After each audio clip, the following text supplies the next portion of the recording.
va reprendre avec notre troisième table ronde intitulée Corps figuré, corps représenté.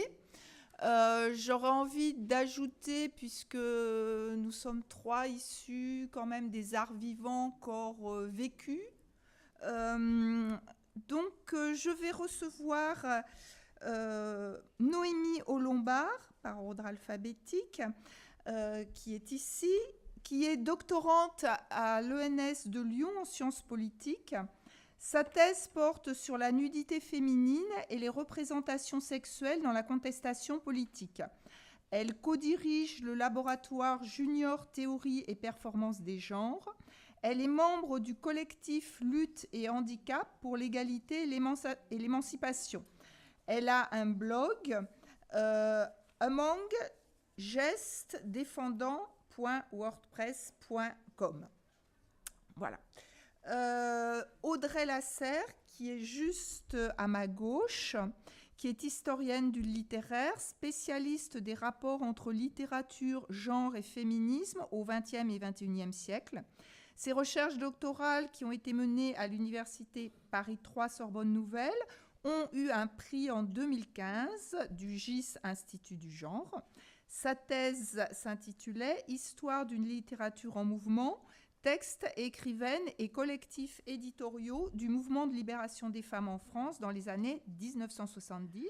Justement, j'allais dire que la thèse allait paraître aux presses universitaires de Lyon, accompagnée d'une anthologie des textes littéraires de la période. Elle a aussi publié une 50aine de contributions et mène actuellement ses recherches postdoctorales à l'Université catholique de Louvain-la-Neuve sous la supervision de Damien Zanon. Marion Coville, à ma droite, a soutenu une thèse de doctorat en études culturelles à l'Université Paris 1 Panthéon-Sorbonne. Sa thèse portait sur le déplacement des jeux vidéo depuis leur contexte d'usage initial vers les espaces muséaux. Au cours d'une enquête d'1 an et demi dans un centre de sciences, elle s'est intéressée à la conception et aux usages d'installations interactives produites à partir d'objets techniques issus du jeu vidéo dans un but de médiation scientifique et devant être utilisés donc dans un espace public. Elle mène des recherches dans le champ des approches féministes des sciences et techniques et ses travaux portent sur les jeux vidéo et sur les technologies utilisées pour la santé d'une autre part. Elle est présidente de l'Observatoire des mondes numériques en sciences humaines. C'est un collectif interdisciplinaire qui regroupe une centaine de chercheuses et chercheurs travaillant sur les enjeux sociaux du numérique. Enfin, tout à fait à gauche, Coralie Miller, qui est metteuse en scène, autrice, réalisatrice. Elle est titulaire d'un master de recherche en sociologie politique à Sciences Po Paris. Elle a travaillé dans le journalisme et elle s'est tournée vers le spectacle, dans la production, la communication tout d'abord. Et puis, elle est devenue autrice depuis 2009, scénariste de documentaires pour divers réalisateurs. Donc, voilà, je ne vais peut-être pas citer tous les scénarios, mais elle a écrit une première pièce de théâtre, Le journal de ma fille, qui va être créée en 2018. Mise en scène par Jean-Luc Moreau. Et sa première mise en scène, ce sont donc les monologues du vagin. Elle a coécrit la nouvelle adaptation française. Donc c'est un spectacle, elle nous le dira peut-être, qui va se jouer très prochainement, qui s'est joué à Paris, que moi j'ai vu, j'ai beaucoup aimé. Voilà. Et comme Coralie doit aller en spectacle là maintenant tout de suite, elle sera obligée de nous quitter un petit peu plus tôt. Voilà, donc on lui posera les questions et si vous avez ensuite des questions spécifiques à lui poser, vous me les direz et je les lui transmettrai, elle pourra vous répondre par mail. Voilà. Bien, donc je vais commencer par notre première question. Qui est quelle est l'autrice ou l'auteur, l'artiste ou la forme d'expression qui a particulièrement retenu votre attention sur notre thématique. Donc je vais commencer par Audrey Lasserre, par exemple. C'est le suspense, on ne sait pas sur qui ça va tomber. C'est moi qui ouvre Voilà. le bal et la parole. Alors, quelle autrice? J'ai vu des sourcils se lever, donc on pourra en discuter après si vous voulez de ce terme qui peut être problématique. Donc, quelle autrice j'ai retenue et pourquoi? J'ai choisi aujourd'hui de parler avec vous de l'œuvre d'Annie Ernaux. Alors pourquoi? Parce que elle a écrit plus d'une vingtaine de textes maintenant, que vous connaissez, je pense, certainement. J'en ai amené certains. Je vous parlerai peut-être plus de Mémoires de filles aujourd'hui, mais on peut évoquer les autres. Et donc cette vingtaine de textes a été publiée au début sous l'appellation roman, pour ceux et celles qui ne la connaissent pas, et c'était plutôt une terminologie imposée par l'époque. Ce sont surtout des récits, on va les qualifier comme ça. Alors pourquoi? Parce qu'elle publie depuis 40 ans, et ce qui m'intéresse, c'est qu'elle commence à publier en 1974, au moment où, en littérature, on est dans un contexte où le mouvement de libération des femmes vient rencontrer la littérature et inversement, et que à ce moment-là, où nombre d'écrivaines travaillent à partir du politique, à partir du littéraire, en croisant la question de la femme et du texte, soit pour la réaffirmer, soit pour la déconstruire, Annie Ernaux fait un choix totalement différent, ou en tout cas, elle va rester en retrait et de l'écriture féminine. Elle a expliqué ses réserves, et on pourra en discuter peut-être par rapport à la question du corps, et notamment du corps victime, mais aussi d'entreprises d'avant-garde comme celle du corps lesbien, par exemple, de Monique Wittig, que vous connaissez peut-être, qui est publiée en 1973.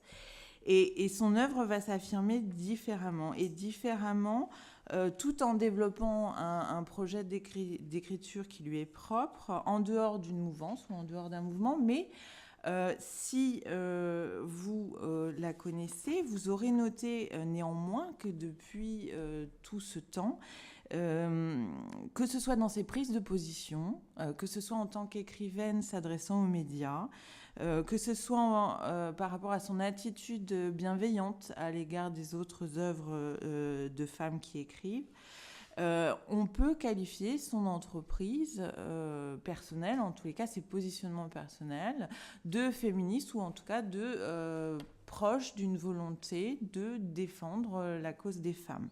Et surtout dans son œuvre, dont on va parler aujourd'hui, par le récit, notamment dans Mémoires de filles, mais dans d'autres textes, le récit d'une vie ressaisie par l'écriture, une vie qui est aussi, pas seulement, mais aussi une vie de femme, où avoir un corps de fille ou un corps de femme, c'est aussi avoir une expérience commune. Et là, pas de malentendu, non pas chez Annie Ernaux parce que le corps féminin est un dénominateur commun, mais bien parce que les corps féminins socialisés occasionnent, imposent le fait d'avoir potentiellement une expérience commune. Et c'est ça qui m'intéresse dans son travail d'écriture, c'est la façon dont elle ressaisit et dont elle tente de déconstruire et d'interpréter cette expérience potentiellement commune à partir du corps. Enfin, et j'en termine là pour une rapide présentation de mon choix, c'est une œuvre qui me touche. Ça, je pense que c'est important en littérature. On ne parle pas seulement d'idées, on parle aussi de sensations et de sentiments esthétiques. Je pense que c'est aussi une œuvre qui touche d'autres lecteurs et lectrices. J'ai déjà eu l'occasion d'en discuter au déjeuner, mais ça n'est pas la première fois.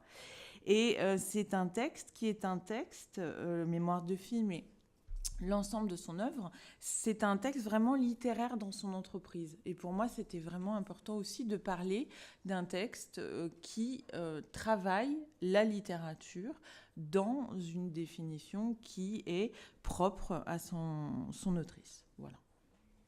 Merci. On va peut-être passer maintenant au corps en action avec Noémie Olombard. Tout d'abord que je parle de la fascination que j'éprouve depuis longtemps pour le dandysme. Ça s'explique en grande partie par mon aversion de ce dualisme un peu trop facile entre le naturel et l'artificiel, et de cette fadesse grossière selon laquelle le naturel est toujours préférable à l'artificiel. Le mouvement dandy, quoique très discutable politiquement, m'a toujours intéressé, en ce que ses membres valorisaient toujours l'artificiel.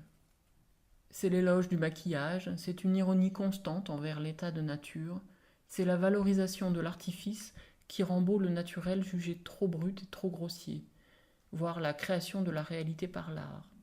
Tout ça, ça me parlait beaucoup, mais sans savoir très bien pourquoi. Mais j'ai commencé à travailler plus précisément sur le dandysme à partir de mon Master 2. Mon mémoire de Master 2 portait sur le corps de l'artiste dans la contestation politique, en France, au XXe siècle. Et un de ces axes de recherche se constituait à partir de l'étude des façons dont les démarches artistiques pouvaient participer du mouvement de dénaturalisation du corps et de l'identité qui avait émergé au XXe siècle. Comme le dandysme se situe principalement au XIXe siècle, il apparaît seulement en propos introductifs de mon mémoire, éclairant ce mouvement de dénaturalisation du corps. Pour mon mémoire, j'ai travaillé principalement sur Claude Cahun et Orlan, des artistes qui travaillent le corps, les images du corps, la fluidité des identités et des sexualités. Sur un plan plus personnel, ce qui m'interpellait dans leurs travaux, point commun qu'elles partagent avec les dandys d'ailleurs, c'est l'idée de recréation de son corps, de réinvention de soi. Et là, ça a été un merveilleux renversement de perspective, parce que mon corps ne m'est plus apparu comme une fatalité que je subirais éternellement. J'ai compris que je pouvais jouer avec, que je pouvais l'engager dans une logique de création artistique. Mon corps pouvait être une œuvre d'art à inventer chaque jour. J'ai aussi compris que le corps était en grande partie une question de construction d'image et de regard sur le corps. Je me suis mise alors à m'habiller autrement. J'ai eu ma période chapeau, ma période cravate. Je me disais, j'attirerai toujours le regard. Alors, foutu pour foutu, choisis comment attirer le regard. N'essaye plus d'être invisible. Essaye d'être visible autrement. Je sortais de ma position d'éternelle victime pour agir. Et puis, il y a eu la danse, mais j'en parlerai plus tard. Il faut dire aussi que le travail d'Orlan m'intéressait en ce qu'il traite d'identité fluctuante, d'hybridité. Ça a fortement résonné en moi, parce que je crois que je suis un être profondément hybride. Je suis une personne handicapée qui, parce qu'elle a été élevée au milieu d'enfants valides, s'est construit un habitus de personne valide. Je suis d'origine asiatique, mais je suis très attachée au territoire où j'ai grandi, qu'il soit montpelliérain, aveyronnais ou lyonnais. Je suis une femme qui aime explorer les territoires socialement attribués à la masculinité. Je n'aime pas non plus me laisser réduire à un seul aspect, le plus souvent mon handicap. Par exemple, plus jeune, j'écrivais des textes littéraires, souvent très sombres. On les lisait par le prisme de la supposée souffrance due à mon handicap, alors que ces textes étaient plutôt le fruit de mes amours contrariés ou d'angoisses d'adolescente. Très tôt, j'ai eu à dire « Je ne suis pas que mon handicap, je suis plus complexe que ça ». En cela, l'hybridité d'Orlan me parlait beaucoup. Enfin, concomitamment à mon virage queer, il y a eu Wittig, Despentes, et avec elle le mouvement post-porn. Il faut savoir que pour ma thèse qui porte sur la nudité dans la contestation politique, je commençais à m'intéresser à la pornographie, au porno féministe, au porno lesbien. C'était un intérêt purement professionnel, bien sûr. J'ai découvert ces autrices grâce à une de mes meilleures amies, IES, qui m'a prêté Le corps lesbien de Wittig et le DVD du documentaire Mutante, réalisé par Despentes.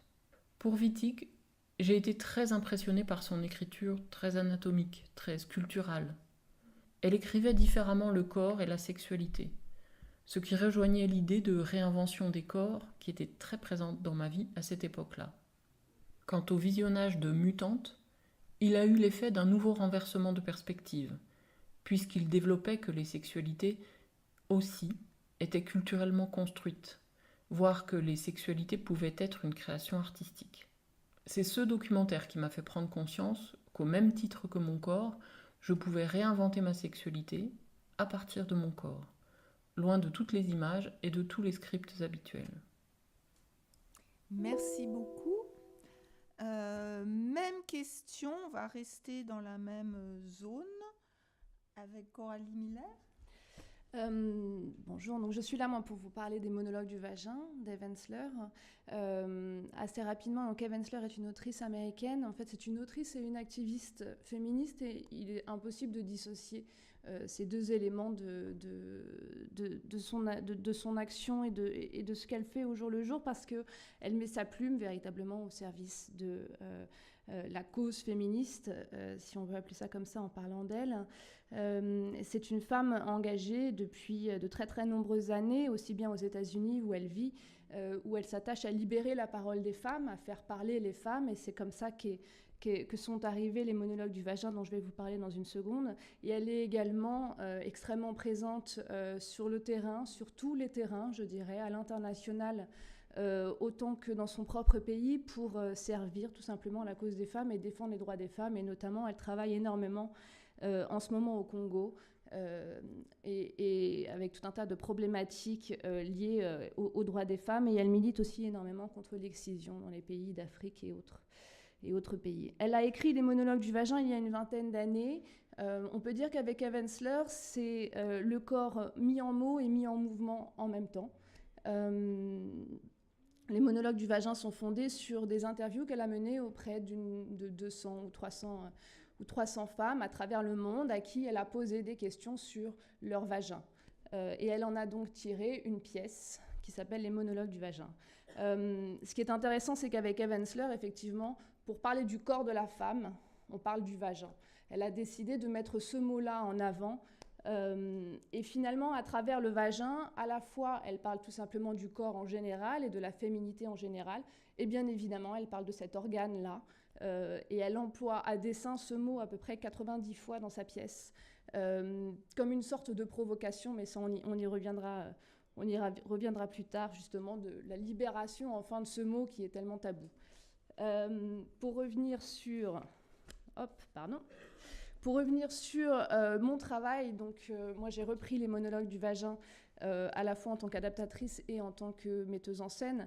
Les monologues du vagin, au départ, c'était une lecture, c'était 3 femmes assises sur un tabouret face publique qui servaient un texte. Ma mission à moi a été de le mettre en mouvement, de travailler sur le même texte, si ce n'est que je l'ai réadapté, réécrit, reformulé pour lui redonner un tout petit peu plus de jeunesse, dirons-nous, de modernité. J'y ai inséré un certain nombre de nouveaux textes pour pouvoir un petit peu faire évoluer ce texte qui a 20 ans, et ensuite je l'ai mis sur une scène avec également 3 comédiennes, mais qui cette fois-ci étaient véritablement dans un travail de direction d'actrice, de mise en mouvement, de mise en lumière, de mise en musique, avec tout le travail justement qui était que ce texte-là, à la base, ce sont les mots, avant tout, qui servent pour parler des femmes et pour parler du vagin. Et là, il s'agissait aussi de les montrer, entre guillemets, évidemment pas d'écarter les cuisses, c'est pas la question, mais de les faire vivre et de faire vivre la libération et la liberté qu'il peut y avoir dans ce texte. Ce qui m'a énormément marqué dans ce texte et dans cette pièce, je l'ai découverte il y a une dizaine d'années, j'avais 25 ans, je travaillais sur un festival qui était très éloigné d'un contexte comme celui d'aujourd'hui. Ça s'appelle Festival Juste pour Rire, c'est un festival grand public, un festival d'humour. Et tout d'un coup a débarqué cette pièce dont j'avais entendu parler mais que je ne connaissais pas. Et je suis rentrée dans la salle, il y avait 800 personnes dans cette salle. Et je me suis rendu compte, il y avait des hommes, il y avait des femmes, il y avait à peu près tous les âges. Et donc il y avait des gens qui venaient d'aller voir Franck Dubosc ou Stéphane Rousseau, qui n'étaient pas du tout dans un rapport féministe. Ils ne venaient pas forcément voir une pièce féministe. Et tout d'un coup, je me suis rendu compte à quel point cette pièce a fait un effet sur tout le monde. Les gens riaient aux éclats parce qu'il y a beaucoup d'humour, mais il y a aussi un texte sur le viol. Tout d'un coup, il n'y avait plus un bruit. À la fin, c'était une ovation. Et cette pièce-là a eu cette vie-là pendant 20 ans à travers le monde. C'est-à-dire une pièce qui est capable de parler du vagin, de dire vagin autant de fois, de montrer des femmes dans tout leur être et dans toute la diversité, mais aussi la vérité de leur être, et des sujets aussi douloureux que le viol ou les violences. Et ben les gens sont là, et les gens réagissent. Et je pense que c'est vraiment ça qui m'a amenée aussi au théâtre, c'est que je me suis rendu compte que la force du théâtre, et la force d'un texte évidemment bien écrit, c'est qu'on peut dire énormément de choses. On débat beaucoup sur est-ce qu'on peut parler de tout. Eh ben on peut dire énormément de choses quand on sait l'amener et quand on sait le faire jouer. Et c'est ça que j'essaye. Pardon, je suis quelqu'un d'un peu traqueuse. C'est bête hein, quand on travaille dans le théâtre. Et c'est ça que j'essaye de faire moi-même dans mon travail aujourd'hui, c'est de faire vivre quelque chose. Et je vais finir, parce que sinon je suis capable de parler une demi-heure. Je vais finir sur le fait que ce que j'essaye de faire moi dans le travail de mise en scène, ce n'est pas d'intellectualiser ou d'objectiver le propos, c'est de le faire ressentir. Et c'est peut-être là justement toute la spécificité maintenant du travail que je fais aujourd'hui et d'un travail de mise en mouvement, mise en lumière, etc. C'est d'essayer de faire ressentir encore plus les choses au public plutôt que de tout simplement, et ce qui était déjà beaucoup, les amener à entendre un texte. Donc je travaille beaucoup sur la musique par exemple, qui est un support très important dans ma mise en scène, qui permet comme ça tout d'un coup de suggérer des émotions, de faire vivre une sensibilité et de soutenir le texte et finalement de donner corps au texte. Je travaille sur l'ombre et la lumière. On a un créateur lumière qui a énormément travaillé avec moi pour essayer d'offrir des tableaux vivants, pour faire quelque chose de très esthétique, pour faire quelque chose qui fait que finalement quand on en sort avec le propos, mais on en sort aussi avec l'émotion, avec le ressenti. Et que c'est toute la force de ce texte-là, de réussir justement, de nous permettre de pouvoir aller aussi loin dans un travail sur les émotions au théâtre. Voilà, je vais m'arrêter là pour l'instant. Merci. On va passer à des corps virtuels maintenant avec Marion Coville. Bonjour. Donc pour ma part, en fait, la forme d'expression que j'ai retenue, ce sont les jeux vidéo. Alors pour la petite anecdote, en fait, les jeux vidéo, c'était une pratique personnelle depuis longtemps, et c'est en continuant mes études, en découvrant les études de genre, que j'ai pris conscience que le jeu vidéo était aussi un objet de recherche académique et que j'ai commencé à l'interroger dans ce cadre-là. La première chose à faire en fait pour étudier les jeux vidéo selon une approche féministe, à mon sens, ça a été de chercher une approche qui permette de tenir à distance en fait deux discours qui sont aujourd'hui dominants sur le jeu vidéo. Le premier, c'est un discours qui dénonce le jeu vidéo comme violent, comme abrutissant, où on lui attribue en fait des effets directs sur le comportement des publics, en considérant généralement les publics comme passifs, comme dénués d'action et dénués de réflexion. De l'autre côté, on a un discours anoblissant qui présente le jeu vidéo comme une nouvelle forme d'art, parfois en gommant sa dimension interactive et souvent aussi en refusant d'interroger les représentations ou les problèmes de sexisme liés aux jeux vidéo qui comporteraient un risque pour sa reconnaissance culturelle encore fragile. Donc ça a été le premier travail, en fait, c'est d'essayer de tenir un peu à distance et en tension ces deux discours. Plus précisément, pour revenir vraiment sur la question du corps dans les jeux vidéo, pour articuler en fait corps, sexisme et jeux vidéo, à mon sens, on peut penser à deux thématiques. La première, c'est la représentation des corps des personnages dans les jeux vidéo. Et la seconde, c'est la relation entre les corps des joueuses et des joueurs et les interfaces de jeu. Pour la représentation des corps dans les jeux vidéo, alors il y a de plus en plus de travaux qui sont menés, en particulier sur les héroïnes de jeux vidéo. Les premières études sur ces thèmes-là, en fait, elles ont été faites dans les années 90 et elles se contentaient finalement d'observer les jeux vidéo comme des images fixes, en s'intéressant par exemple aux jaquettes des jeux vidéo qui étaient présentées dans les magasins. Ensuite, il y a une petite évolution. On a considéré les jeux vidéo comme des images animées.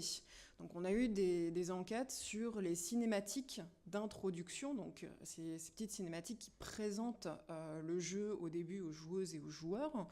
Le problème étant que c'est finalement le moment durant lequel aucune action de la part des joueuses et des joueurs n'est requis pour faire avancer le logiciel de jeu. Pour ma part, j'ai commencé à m'intéresser aux jeux vidéo en fait en 2010 en découvrant le jeu vidéo Bayonetta.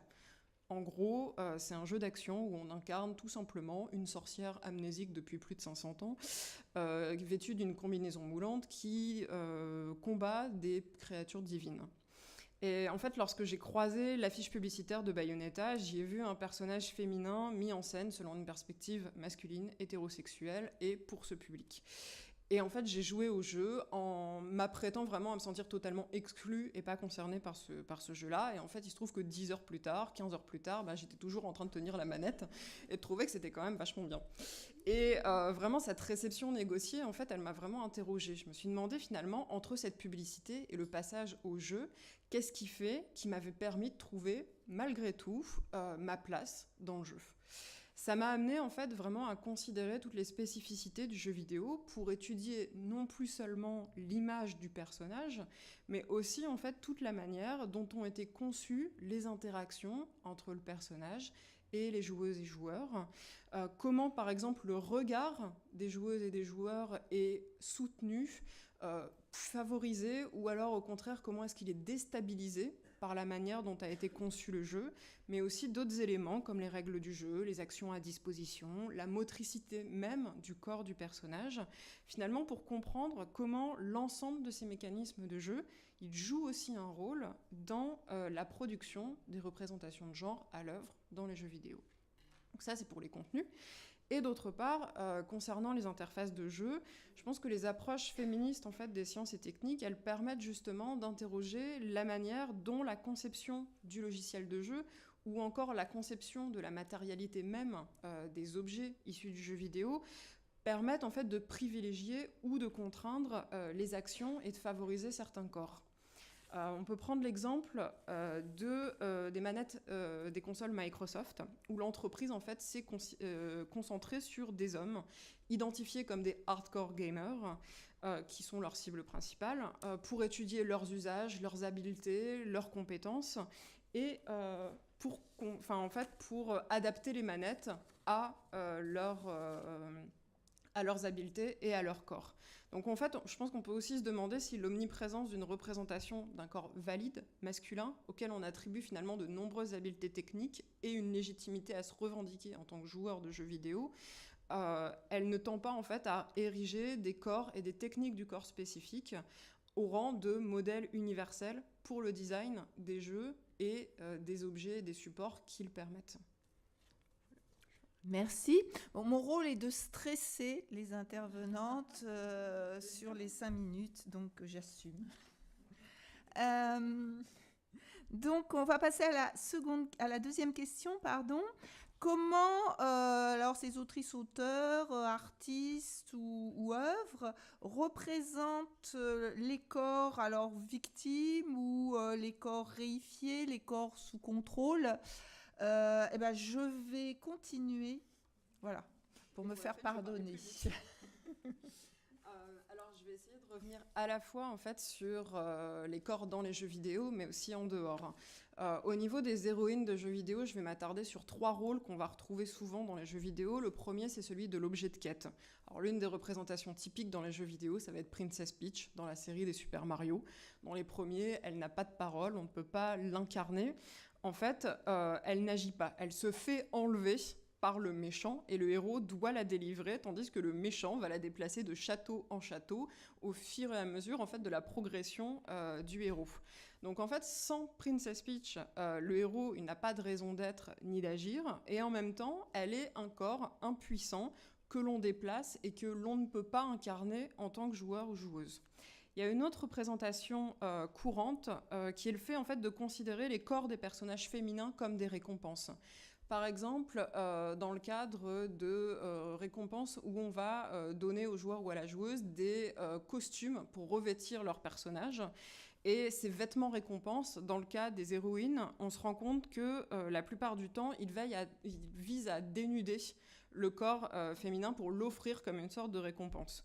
On le voit aussi dans un jeu qui s'appelle Metroid, qui est l'un des premiers jeux avec une héroïne féminine, où en fait on incarne tout au long du jeu un personnage en armure, et à la fin du jeu, selon le score que vous faites, elle va enlever une partie de son armure pour révéler que c'est une femme, mais elle ne va pas enlever exactement les mêmes parties de son armure selon le score. Il y a aussi le fait d'utiliser en fait, le corps des femmes pour jouer sur l'idée de faiblesse. On le voit par exemple dans des jeux vidéo d'horreur où on va présenter une héroïne qui est une adolescente au corps frêle pour jouer sur le sentiment de peur, sur l'envie de protéger le personnage et sur l'idée de jouer vraiment sur l'idée d'un danger imminent. Donc ça, c'est pour les contenus des jeux vidéo. Au sujet des univers de pratique, je voulais quand même revenir sur le Gamergate. Donc c'est une polémique complexe, mais pour résumer, en fait, les personnes qui sont réunies sous ce mouvement partagent toutes une volonté de s'opposer aux critiques féministes et LGBT des jeux vidéo et trouvent notamment des appuis du côté de l'extrême droite. Pour eux, les analystes féministes, ce sont des ennemis du jeu vidéo qui cherchent à déposséder les joueurs de leur culture en changeant les représentations. Dans cette chasse aux féministes, qui sont rebaptisés les idéologues, le corps des femmes, il est au centre des attaques par des menaces de viol, par la révélation et la publication de photos des corps dénudés des féministes. Et l'un des exemples les plus marquants, c'est le jeu qui a été créé contre Anita Sarkeesian, qui propose en fait directement de battre la féministe et de l'amocher le plus possible. Enfin, du côté de la conception et de la production, les femmes en demeurent encore minoritaires et exclues largement de ce domaine professionnel où leurs compétences vont être dévalorisées parce qu'on ne leur attribue pas l'identité de joueur. Et donc, on ne leur attribue pas non plus les compétences qui iraient de pair. Les femmes de l'industrie se sont notamment réunies derrière un hashtag Twitter One Reason Why, où elles expliquent en fait tous les cas de sexisme qu'elles subissent au quotidien, notamment le fait d'être confondues avec une hôtesse d'accueil sur les salons de jeux vidéo. Donc en fait, il existe un entre-soi qui va s'étendre des univers de la conception à ceux de la pratique, en passant aussi par le marketing, où on constate par exemple que les jeux qui mettent en scène une héroïne vont bénéficier d'un budget de communication et de publicité moindre, parce qu'on estime que les joueurs n'ont pas envie d'incarner une femme et d'agir dans un univers au travers de leur corps. Donc ces phénomènes d'entre-soi et d'exclusion, on se rend compte vraiment qu'ils façonnent la production et ont des répercussions très concrètes, en fait, jusque dans la matérialité des supports de jeu ou encore dans la manière dont vont être présentés et proposés les jeux vidéo au public. Merci. Audrey Lasserre ? Je vais répondre rapidement tout en me réservant un petit peu de temps sur les corrections chez Annie Ernaux et si tu m'autorises, voilà. Non, j'autorise rien. D'accord. Non, moins. Bon. Mais après, on aura plus de temps. Ouais. Je suis particulièrement vigilante parce que Marie. Ça marche. Alors, pour répondre rapidement, il y avait plusieurs choses dans la formulation. Corps victime me pose un souci chez Annie Ernaux parce que il me semble qu'à la lecture de ces textes, on est réticent à considérer qu'on est face à des corps victimes. Victimes de sexisme déjà, si on ajoute ce terme-là, c'est-à-dire victimes d'un fonctionnement systémique, d'un fonctionnement social, oui. Et pour répondre rapidement, je pense que cette difficulté vient du projet même d'Annie Ernaux. Si vous avez lu Passion simple, par exemple, le début de Passion simple mentionne cette précision sur le projet d'écriture qui vise chez elle à suspendre le jugement moral. Ça ne veut pas dire qu'il n'y a pas de description, ça veut dire qu'il me semble que ce jugement nous est laissé en tant que lectrice et lecteur. Voilà. Précaution en fait, je pense que si on revient à Mémoire de fille, un jeu de mots qui figure dans Mémoire de fille dira la façon dont on peut appréhender cette représentation des corps de femmes victimes de sexisme ou réifiées. Cette personne qui n'est pas Annie Ernaux et qui l'est en même temps, Annie D est monitrice de colonie en 1958 et un des moniteurs fait ce jeu de mots qu'il trouve fort heureux et qu'elle reprend parce que c'est un jeu de mots qui permet, me semble-t-il, de témoigner du projet. Il la moque en lui disant « Annie, qu'est-ce que ton corps dit ?» faisant référence à une chanteuse que vous connaissez tous, qui était à la mode à l'époque. « Annie, qu'est-ce que ton corps dit ?» Et c'est à la fois ce projet-là de dire le sexe social, le sexisme à travers le corps, mais c'est aussi de dire la classe, qui est une question importante chez Annie Ernaux, et aussi, me semble-t-il, la racisation. Et ça se dit à travers les vêtements, à travers la posture, la façon de se tenir, mais aussi de bouger, de se déplacer dans l'espace social, et encore une sensibilité particulière qu'elle porte à la prise de parole et à l'accent, notamment pour ce qui est de la classe.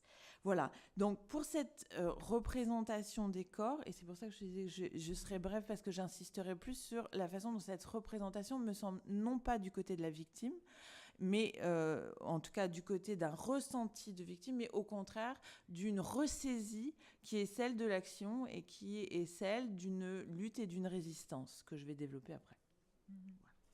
Merci beaucoup. Noémie Au-Lombard. Je crois devoir vous parler ici d'un concept que je développe dans mes recherches. Il s'agit des scripts corporels. Ce sont des fictions politiques de corps, pour paraphraser Paul Preciado, des narrations que les logiques de domination construisent autour des corps, narrations qui structurent les relations sociales, les imaginaires, le regard des individus. Les corps minorisés sont toujours racontés de certaines façons. Par exemple, les propos de certains membres de la Manif pour tous qui racontent le corps homosexuel comme peu épanoui, dépravé, pédophile, zoophile. Par exemple, le fameux « quand elle dit non, c'est oui », qui montre une façon dont le regard masculin se raconte le désir et donc le corps féminin. Personnellement, lorsqu'on murmure ou qu'on s'éclame « Oh, la pauvre !» quand on me voit, j'ai toujours envie de demander « Mais quelle belle petite histoire bien triste vous racontez-vous sur moi ?» Je compare souvent les scripts corporels à des illusions d'optique, des reflets déformants sur les corps. À partir de ces fictions, vont se construire un certain regard sur les corps. Par exemple, le téton féminin est érotisé, contrairement à son homologue masculin. Cela se fonde sur une fiction sexualisante du corps féminin. On se raconte le corps féminin comme objet de désir. Je crois que les scripts corporels permettent de dénaturaliser le regard sur les corps, le « cela va de soi » du regard. Ils forcent les dominants et les dominantes à se regarder en train de regarder les dominés et ES. Par les scripts corporels, je peux aussi déconstruire la notion de destin. On va se raconter le destin de certains corps. Par exemple, le corps féminin va être raconté de telle façon qu'il sera destiné à la maternité. Les scripts corporels vont circonscrire les corps à un champ des possibles et des impossibles, et les inscrire dans un destin, une narration de l'avenir de ces corps, en fonction des façons dont on va les voir. Souvent, le destin est dans le regard des autres. Au même titre que le sexisme, l'homophobie ou le racisme, le validisme produit des scripts corporels qu'il projette sur les corps handicapés. Là, je vais pouvoir parler davantage de mon expérience de performeuse et de ma pratique de la danse, à laquelle j'ai fait allusion tout à l'heure. Enfant, j'ai fait de la danse contemporaine. À l'époque, ça n'avait qu'une dimension très pratico-pratique. Lorsqu'on a un corps à la motricité différente, on ne dispose pas de modèle, puisque ceux et celles qui nous entourent et les personnages à la télévision ont une motricité qui ne correspond pas à notre corps. On ne peut donc pas les imiter. On doit réinventer tous les gestes, même les plus simples. Par exemple, comment passer de la position allongée à la position assise, sans céder de ses bras. Grâce à la danse contemporaine, j'ai pu mettre en place diverses stratégies pour mouvoir différemment mon corps, tout en l'adaptant aux contraintes. À l'adolescence, j'arrête de pratiquer la danse, parce que ça m'est de plus en plus difficile d'exposer mon corps et sa gestuelle. J'ai l'impression que tout ce que produisent mon corps et mes gestes ne peuvent être que disgracieux, empreints d'une laideur certaine. Se construit la sensation de monstruosité. Je découvrirai plus tard que nombre de jeunes filles, même valides, ont cette sensation-là. Mais à l'époque, je l'enracinais dans l'expérience de mon corps handicapé. Pourtant, l'envie de danser ne m'a jamais vraiment quittée. Je dansais seule dans ma chambre, à l'abri des regards. Comme je dis souvent, par ma dépendance physique, ma pudeur ne peut pas se nicher dans ma nudité. Comme pour nombre de choses, j'ai donc dû réaménager ma pudeur par rapport à mon corps. Ma toute première performance de danse a eu lieu lors de mon année de Master 2, où l'idée de réinvention du corps et de soi commençait à m'habiter. C'est très significatif qu'elle ait eu lieu devant tous et toutes mes amis IES proches de l'époque, réunis IES à Lyon pour fêter mon 23e anniversaire. Certains et certaines étaient venus de Paris et de Montpellier. Il y avait quelque chose de l'ordre de la renaissance, et il m'était très important que mon corps renaisse sous des regards aimants et bienveillants. Cette première performance, comme toutes les autres ensuite, je l'ai vécue dans un mélange de douleur et de joie. C'était un arrachement à soi, une lutte contre soi, mais qui était salutaire. Je crois qu'il y avait de la violence dans mon geste, une violence que je m'infligeais à moi-même, mais naître n'est-il pas l'acte le plus violent qui soit ? Très vite, j'ai commencé à faire des performances publiques, dont une avec nudité, en collaboration avec d'autres performeuses. À chaque performance, c'est une violence presque grisante, parce que j'éprouve mon pouvoir. Je dis éprouver dans les deux sens du terme. Je ressens mon pouvoir sur mon corps, et à la fois je le mets à l'épreuve. Et en faisant cela, je l'affirme, et ça me permet, non pas de dompter mon corps, mais de l'apprivoiser. Merci. On va rester sur les pratiques avec Coralie Miller. Alors, les corps victimes sont évidemment très présents dans les monologues du vagin. Victimes de quoi ? Bon, victimes des hommes. Sous différents aspects, il y a des choses plus, on va dire, plus légères que d'autres. Et là, l'exemple que je vais citer est le texte qui s'appelle « Mon vagin était un village », qui est un texte sur le viol, qui en fait, Eve Ensler est partie interviewer dans les années 90 des femmes réfugiées pendant la guerre de Bosnie. Et il y a eu énormément de femmes violées pendant cette guerre-là, comme ça arrive très souvent dans les conflits armés.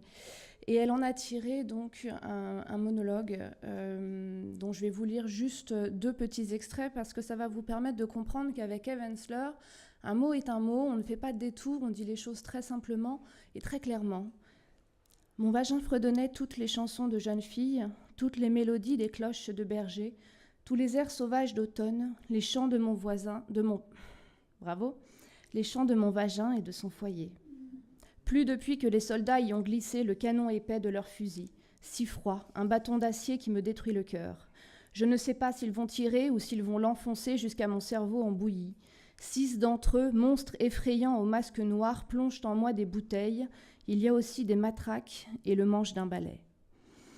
Voilà le type de texte qu'on peut retrouver dans les monologues du vagin, que l'on se retrouve donc à jouer dans un théâtre devant un public extrêmement vaste. Et voilà pourquoi j'aime profondément cette pièce qui a cette capacité-là à dire ce genre de choses sans détour. C'est une pièce qui n'édulcore rien de la violence. Ce sont des mots qui résonnent et qui font résonner la douleur et qui en même temps sont empreints d'une telle poésie qu'il n'y a jamais, en tout cas c'est ma sensation, qu'il n'y a jamais de violence à le recevoir. Il n'y a jamais de voyeurisme, bien évidemment, dans cette façon de dire les choses, mais par contre, on les dit une bonne fois pour toutes. Et c'est aussi tout le travail que j'ai essayé d'amener moi-même dans la mise en scène, c'est là aussi de ne rien édulcorer et finalement de mettre encore plus en avant ces mots.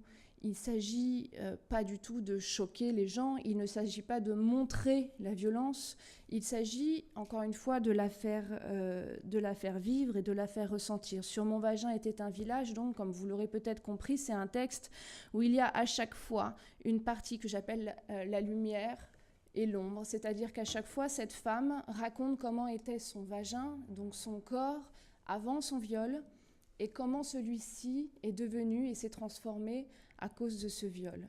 Dans le travail que j'ai essayé de faire dans la mise en scène et dans la direction de la comédienne Rachel Kahn qui fait ce texte-là, son corps, justement, est un corps extrêmement statique. Elle est assise, très droite. Elle ne bouge pas, elle ne va pas aller mimer cette violence-là. Elle est habitée finalement par cette douleur et par le fait que cette représentation d'un corps violé, d'une femme violée qui très souvent est tellement tétanisée par ce qui lui arrive que malheureusement elle ne parvient pas à se débattre. La seule chose qui bouge, la seule chose qui change, c'est son visage et ce sont ses bras.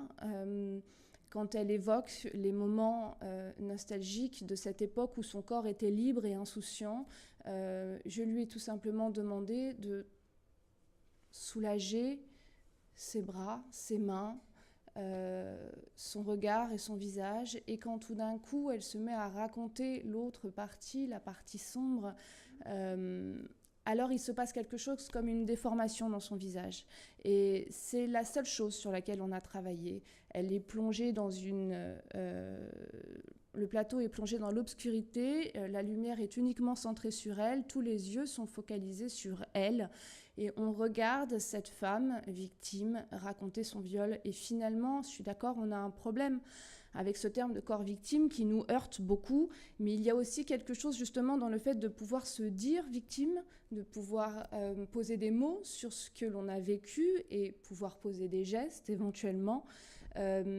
C'est aussi une façon de sortir de cette position de victime, puisque je pense que c'est aussi tout le travail d'Evansler, lorsque l'on dit les choses, déjà il y a quelque chose qui fait que l'on se lève contre ce qu'on a vécu.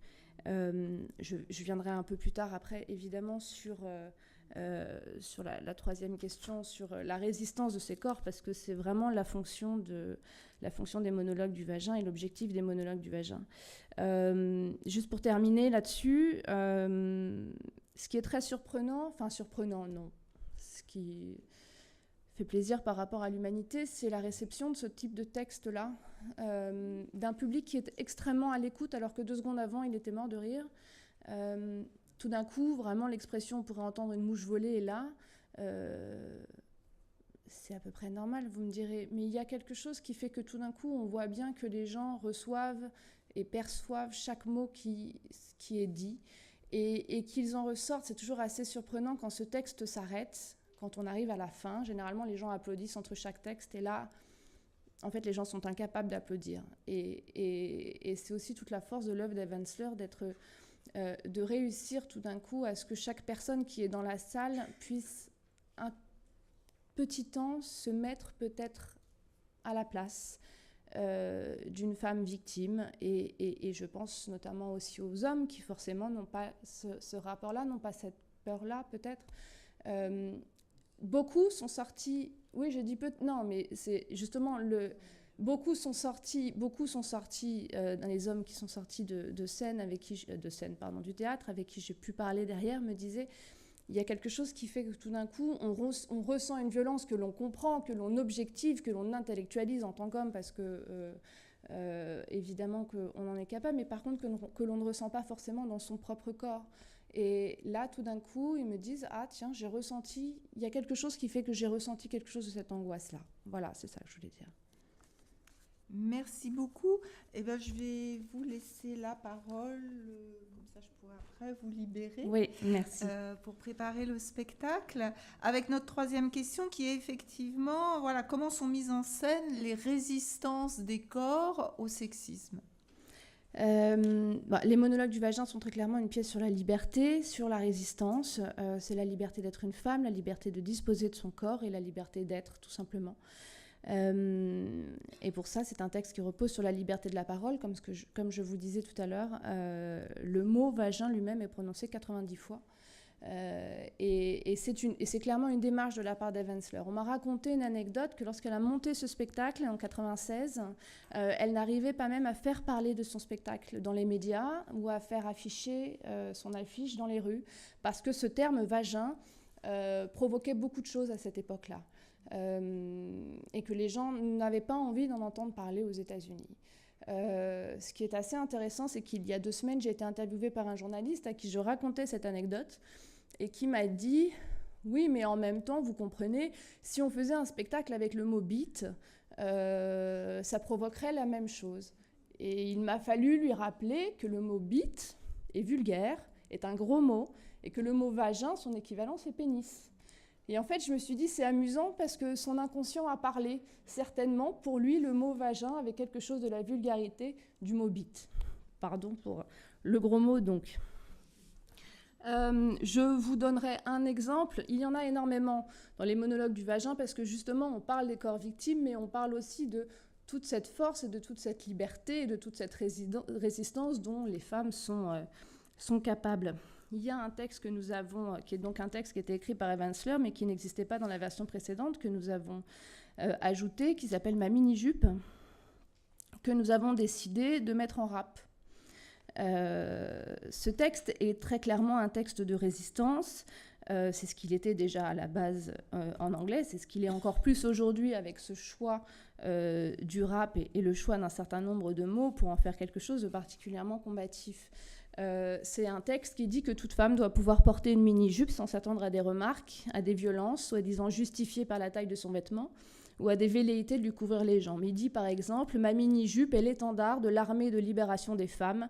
Je déclare ces rues et chaque recoin le pays de mon vagin. » Avec Evansler, la mini-jupe devient objet de résistance. La comédienne qui le chante dans le travail que nous avons fait aussi entre posture combative et lascive, parce que finalement, elle fait aussi de la sensualité une arme de résistance, une arme de provocation.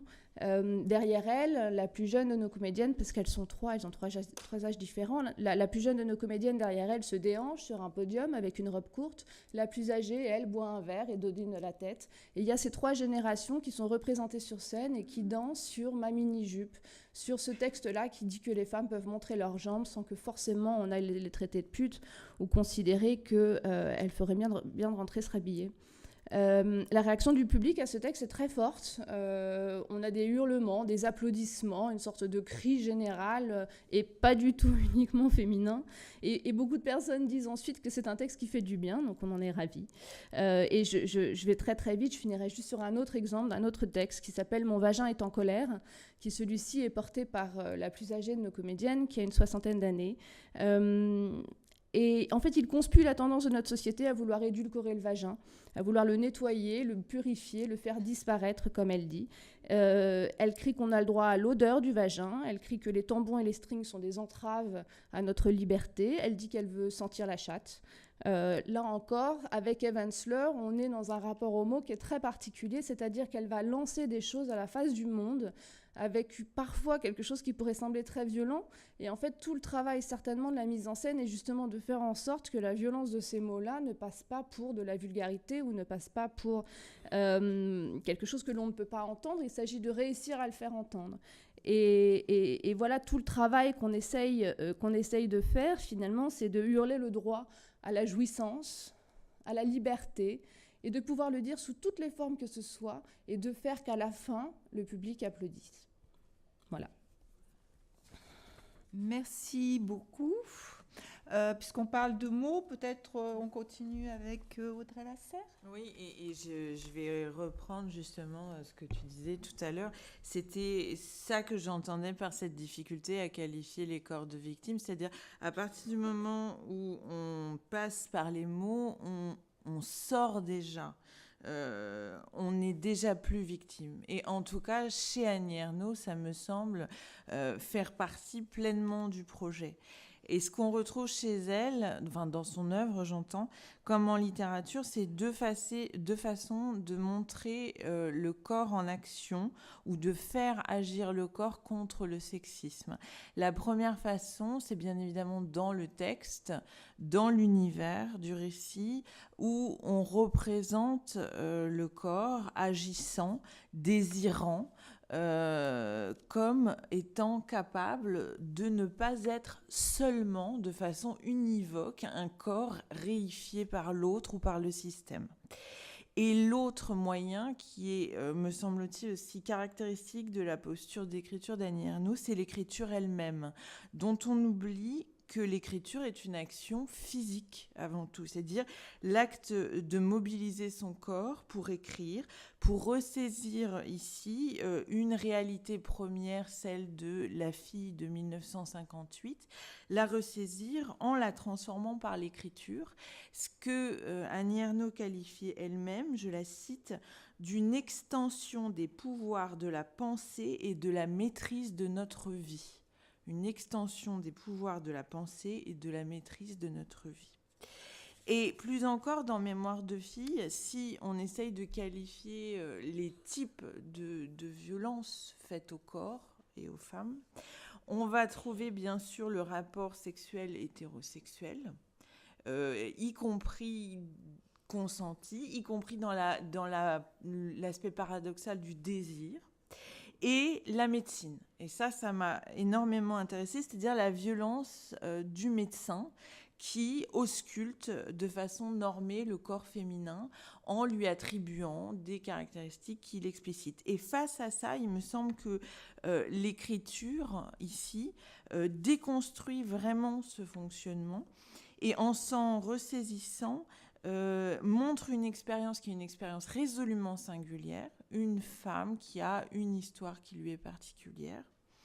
Et en même temps, l'expérience commune, sur laquelle j'insistais au départ, avec les filles, en tout cas certaines filles, devenues femmes de sa génération, expérience commune en ce qu'elle a d'historique, c'est-à-dire de daté, et de sociologique. Et il y a un très beau passage au début de Mémoire de fille où elle explique cette évolution historique de ce dont elle témoigne en 1958-59, où tout tourne autour de la virginité et du fait d'être décente. Et c'est la façon dont elle peut comprendre la fille qu'elle était en 1958. Et elle hésite, elle oscille avec le moment d'écriture, 2014, où là, plus rien n'est problématique, tout est devenu sexuel, écrit-elle. Seul l'inceste et le viol posent problème. Voilà. Donc elle prend ces deux acceptions qui sont des acceptions historiques générationnelles d'un vécu et elle se demande avec quoi interpréter la jeune fille qu'elle était en 1958. Et elle aimerait d'ailleurs pouvoir avoir une coexistence dans l'interprétation. Enfin, déconstruire la fille qu'elle était, c'est aussi montrer peut-être la permanence de certains fonctionnements. Et je vais terminer par là, c'est-à-dire un fonctionnement que moi-même je qualifierais de système de genre, où la masculinité, ici, ça revient à plusieurs reprises, son amant, son premier amant est le maître, elle se donne à lui, elle se dévoue à lui. Donc ce système de genre qui pose la masculinité comme dominante, dominatrice, hégémonique, face à une féminité soumise, c'est-à-dire une femme qui doit être docile, qui doit être soumise, qui doit se donner, eh bien, est un système. Et je vais vous lire juste un passage pour que vous compreniez mieux. Ça a lieu donc au moment du premier rapport sexuel avec lui, qui est aussi sa première relation sexuelle. Elle ne lui demande pas, c'est une chose honteuse à demander pour une fille, donc en l'occurrence c'est de la masturber, elle ne fait que ce dont il a envie. Ce n'est pas à lui qu'elle se soumet, c'est à une loi indiscutable, universelle, celle d'une sauvagerie masculine qu'un jour ou l'autre il lui aurait bien fallu subir. Que cette loi soit brutale et sale, c'est ainsi. Et voilà, j'en termine là. Il me semble que ce qui est ici montré, c'est cette coexistence comme un feuilletage, en fait, entre une expérience singulière, une expérience commune, celle d'une génération, et une expérience commune, celle de certaines femmes, à un moment donné, confrontées à un système où les polarisations font que le masculin est défini dans une position plus que dominante par rapport au féminin. Merci beaucoup. Noémie Au-Lombard, même question donc sur ces processus de résistance au sexisme, de lutte. Moi, j'aime bien le mot lutte. Je crois que ce que l'on appelle agentivité ou empowerment, c'est justement la capacité individuelle ou collective des corps minorisés de s'approprier les scripts corporels, de proposer d'autres récits de corps, de mettre en exergue que les scripts corporels ne sont pas les seules et uniques façons de raconter les corps et de se raconter son propre corps. D'autres narrations sont possibles. Il suffit de déverrouiller le regard sur les corps. Pour moi, l'agentivité, c'est en partie ça. C'est une tentative individuelle ou collective de déverrouillage du regard dominant.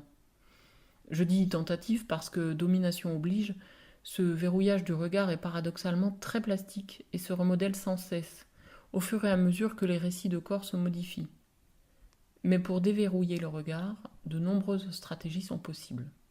Puisque cette dernière question porte plus spécifiquement sur le sexisme, je vais tout d'abord parler de mes recherches, avant de parler de mon expérience personnelle. Il y a bien entendu nombre de passerelles entre sexisme et validisme. Dans ma thèse, je travaille entre autres sur les femmes. Leur nudité est souvent mise en question, voire critiquée, en ceci qu'elle semble reproduire les mêmes manières de montrer le corps féminin que les logiques dominantes et androcentrées. C'est un débat intéressant, mais sur lequel je ne peux malheureusement pas m'attarder ici. Ce dont je veux vous parler, ce sont les procès pour exhibition sexuelle auxquels elles font régulièrement face, qui témoignent de la différence qu'il y a entre les façons de raconter et de voir le corps féminin et le corps masculin. J'en ai déjà parlé tout à l'heure. Pour le dire vite, elles construisent la nudité féminine en un problème social et politique, duquel le débat public doit s'emparer. Elles sortent ce thème de la sphère intime, à laquelle il était relégué, et en faisant cela, elles déconstruisent son aspect naturel, font émerger l'idée que l'érotisme des seins est socialement construit, et puisqu'il est socialement construit, on peut agir dessus, on peut modifier cet état des choses, notamment par l'action politique.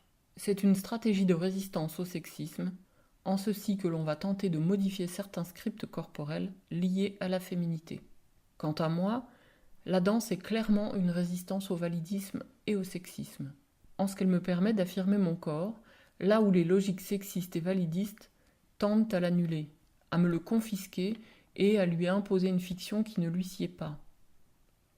Je l'ai dit, je ne supporte pas les fictions simplistes qui s'appliquent à moi et me réduisent à un seul aspect. On a tendance à croire mon corps sans épaisseur, sans quotidien, sans vie sociale, sexuelle. En plus, comme j'ai embrassé une carrière dans le travail intellectuel, la fiction de l'intellectuel L.E., au milieu de ses livres dans sa tour d'ivoire, vient s'ajouter au script de la personne handicapée No Life. On m'assène souvent que je ne dois avoir qu'une connaissance livresque du monde.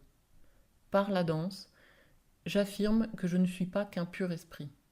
Je ne veux pas qu'on me tronque, qu'on oublie mon corps. La danse me permet de dire que je suis un être complet. Mon corps est raconté comme immobile et désexualisé. J'affirme que mon corps a une mobilité autre et une sexualité autre. Je refuse que mon corps entre dans un angle mort du regard dominant. Chaque corps minorisé est pris dans des logiques qui se fondent sur une dialectique complexe entre le montrer et le cacher. On cache certains corps pour mieux en montrer d'autres.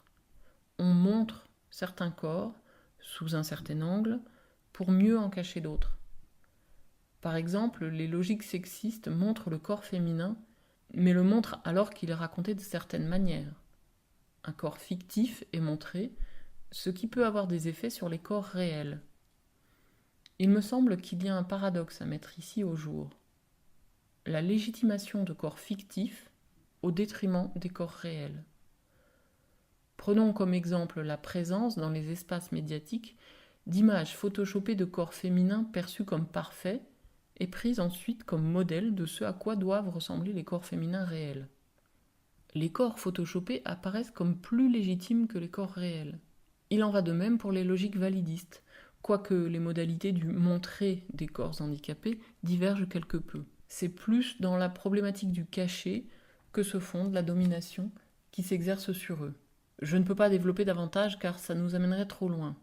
Toujours est-il que, selon moi, les résistances se rejoignent dans les tentatives de réaménager ces fictions de corps en affirmant les corps dans leur réalité. Merci. Donc on passe de l'une à l'autre, c'est magique. Hein. On a parlé de corps fictifs, donc Marion. On va continuer. On continue sur les corps fictifs. Alors, je voulais justement parler de conception de jeux vidéo féministes. Alors, je pensais par exemple au jeu Perfect Woman qui a été créé par Léa Aschenfelder, où à l'écran on va avoir des silhouettes féminines dans différentes postures qui vont apparaître et par un périphérique qui est un capteur de mouvement, en fait, les joueurs et les joueuses, on leur demande littéralement de plier leur corps pour entrer dans les contraintes de ces silhouettes et d'effectuer en fait une série d'actions pour donner vie à ces rôles. Alors c'est un jeu en fait qui essaye de porter un regard critique sur les injonctions qui sont faites aux femmes à endosser différents rôles dans différentes situations comme la carrière, la famille, le couple, la sexualité à différents moments de la vie et de l'âge. Je voulais aussi parler d'un ensemble de jeux vidéo créés par des personnes qui se définissent comme queer et qui se réapproprient le jeu vidéo en dehors des circuits de diffusion classiques. On a Anna Entropy, par exemple, qui a conçu un jeu intitulé Dysphoria, au sujet de son expérience en tant que femme trans, où elle nous montre en fait d'un côté comment son corps est appréhendé, jugé, commenté dans des situations notamment par les institutions médicales, et de l'autre comment elle incarne ce corps et comment elle vit au jour le jour ces transformations. Un autre jeu qui s'appelle Mainichi, qui a été créé par Matty Bryce, nous propose en fait d'incarner la conceptrice du jeu et elle essaye de nous faire vivre son quotidien. En fait, le jeu rejoue tout le temps une même journée. Et dans les différentes étapes, on va avoir des angoisses, des insultes, des violences qui sont mises en scène. Et en fait, à force de recommencer cette même journée, on va modifier notre comportement, faire de nouveaux choix, de nouveaux itinéraires pour éviter cette violence. Et donc, l'idée derrière, c'est vraiment la créatrice qui met en scène des commentaires racistes, des commentaires transphobes, pour souligner en fait la violence qu'elle subit au quotidien et qui s'immisce vraiment dans les moindres détails de sa vie quotidienne. Alors, il faut savoir que Mainichi, il a été conçu en réaction à un jeu de 2009 qui a été créé par Jason Rohrer à l'occasion de son mariage. Où pour le coup, en fait, c'est une métaphore du couple où un personnage masculin blanc rencontre une femme blanche qu'il ne quittera plus. Ils vont être ensemble pendant tout le jeu. Donc à deux, le parcours sera plus difficile mais plus gratifiant. Ils vivront ensemble jusqu'à la mort du personnage féminin. Donc c'était aussi une réaction à ce jeu, bien évidemment. Donc, ce que je trouve intéressant, c'est que les jeux réunis sous cette étiquette de queer games, en fait, ils cherchent vraiment à représenter des corps et des sexualités rarement présents dans les jeux vidéo. Et plus généralement, en fait, ils sont conçus en imaginant des publics aussi différents. Ils sont gratuits ou alors ils ne coûtent que quelques dollars. Ils peuvent être joués sur des ordinateurs sans configuration coûteuse. Et les commandes vont se résumer à quelques directions ou à quelques clics. Et les jeux peuvent être expérimentés en quelques minutes, bien souvent directement sur Internet. Pour rendre en fait ces productions accessibles en France, avec une collègue, j'ai cofondé un atelier jeux vidéo qui aujourd'hui s'intègre en fait à la programmation d'un hackerspace féministe qui s'appelle le Reset, où en fait une fois par mois, on se réunit autour de ce corpus de jeux et autour de projets. On cherche en fait à se former les unes les autres à différents logiciels de conception pour créer aussi nos propres jeux. Alors ces jeux, par exemple, qu'on a fait ces derniers temps, ils ont pu aborder des problèmes de santé comme l'endométriose ou le syndrome des ovaires polykystiques, et notamment leur traitement par l'institution médicale. Ce sont des jeux aussi qui vont commenter l'actualité des luttes pour les droits des femmes ou pour les droits LGBT. Et les ateliers de cette année, ils ont aussi mené à la conception d'une borne d'arcade autour d'un projet d'éducation sexuelle qui utilise la maquette 3D du clitoris. Et alors là, je rejoins les remarques qui étaient faites tout à l'heure sur les monologues du vagin. C'est que je présente de temps à autre cette borne et que le terme clitoris, je n'ai jamais vu autant de mépris et autant de gêne dans l'Assemblée à chaque fois que je dis ce mot-là. Il y a même des gens qui arrêtent de me parler quand on est dans une conversation parce que j'ai dit clitoris. Soit dit en passant, notre principal objectif, c'était vraiment en fait, de sortir ces jeux que je vous ai présentés d'un milieu français très confidentiel, d'experts du jeu vidéo, généralement des journalistes issus du jeu vidéo indépendant, pour les rendre au public qu'ils visent en premier lieu. Et du coup, chaque mois, aujourd'hui, on essaye de construire une communauté de pratiques, d'initiation, de formation, de production, de jeux, pour, à notre tour, en fait, participer aussi à cette appropriation féministe des jeux vidéo. Et le prochain atelier, c'est dimanche. Voilà. Merci beaucoup.